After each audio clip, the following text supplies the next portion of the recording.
Баршаңызға қайырлы күн. 6 айға толған балаларға арналған қосымша тағам дайындайтын боламыз.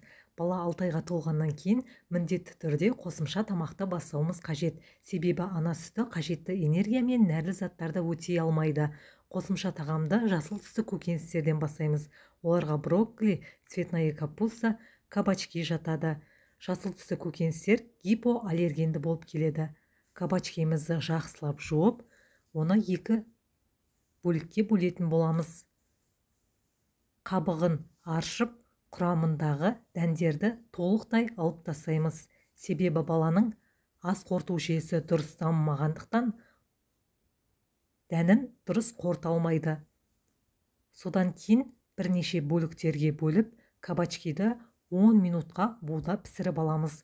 Буда піскен кабачки өзінің бойындағы дәрумендерді жоғалтпайды. Кабачкидің құрамында минералдар, пайдалы майлар, көмірсулар, дәрумендер, А тобының, В тобының, С тобының, Е тобының дәрумендері көп. Ол баланың дені сау болып өсуіне көмегін тигізеді. Піскен кабачкиімізді ситоның немесе блендердің көмегімен дайындайтын боламыз. Алғашқы күні балаға жарты шай қасық, одан кейін аллергиялық реакция болмаса, көлемін арттыра отырып береміз. Үй жағдайында жасап беруге кеңес беремін. Келесі кездескенше сау болыңыздар.